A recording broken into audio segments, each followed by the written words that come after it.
So tonight, what I'd really like to do is a few things. I'm a storyteller. I love to tell stories. This book is filled with stories. But I will actually read a few stories as well, because I've realized that the way I write and the way I tell stories are a little bit different. So you'll get an opportunity to hear 2 or 3 stories, and we'll talk about what the meaning of the stories are as well. I want to talk just very briefly about how this book really came to be. I've been teaching for, 20, 25 years in psychology, and I had a really difficult time as a youngster. I was probably dyslexic. I certainly couldn't spell. I still can't spell. I couldn't write. I think it's fantastic I wrote a book, I'll tell you right now. I said in the back of the book there are 2 things that I thought I could never do. One was run a marathon and the other was write a book, and now that I've written a book, forget about the marathon. I don't need that anymore, that's for sure.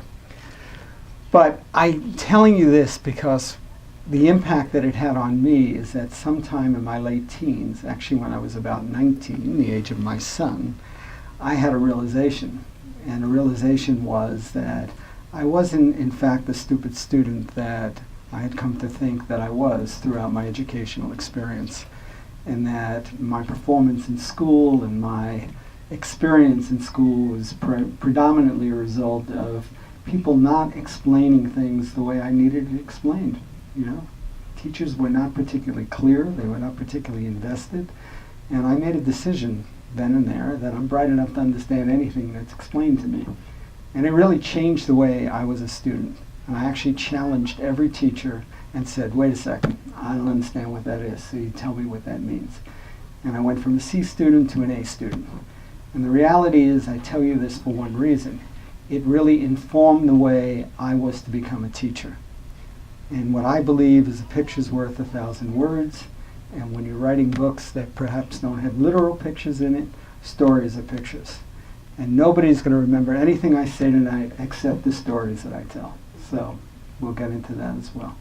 So I wrote the book as a culmination of years and years of working with people, teaching psychology, and really as an integration of sort of a Eastern and Western psychology, sort of spiritual element about it. And my life has really been dedicated to helping people. And really, it's not just about helping people, it's about alleviating suffering. And what I learned along the way is that we all suffer. And there is really no way to go through life without suffering. The Buddha said this, and I didn't really know the Buddha said this until years later. But what I learned is that we may all suffer, but there's a way in which we can relate to our experience and to our suffering that can make life a lot easier for us. And I had a thought along the way. And the thought was that this is really a very precious, wonderful thing that we have called life. Hence the subtitle, The Gift of Life. But the reality is, if we look at what it is the context of our life, it's a remarkable challenge that we all have. And that challenge is pretty simple when you think about it. I thought about Genesis. Genesis talks about how, God comes down, creates life, basically says, go forth, multiply, have a great time, have dominion over everything. But, there's one little thing that really isn't discussed, and that is at any given moment, gone. It could all be over. And the reality is that's the context in which we all have to walk around this earth. I mean, that's pretty potent if you think about it. If you really stop and reflect on the context that our life unfolds, it's pretty daunting. I frankly don't know how any of us do it. But what I have learned, what I've come to believe, is that there are ways in which we can manage it differently than other ways. And I think part of what many of us are oriented to do is to really look at things as being very permanent, trying to control our environment, trying to have a lot of prediction about how things are going to unfold. And the reality is that this is it.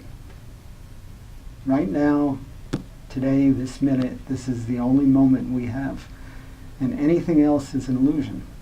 I mean, it may happen. We may have another moment in a moment from now, but this is really the only moment we have. And what's important about that is that it's really about accepting and embracing impermanence, because it's all impermanent. And if we can get comfortable with that, if we can really embrace that, it frees us up. It lets us open our hearts. It's more expansive. It's not contracting. It's when we really try to control things and we really try to count on, when this happens, then I'll feel this, and when that happens, I'll feel that. And that really creates a great deal of suffering for us.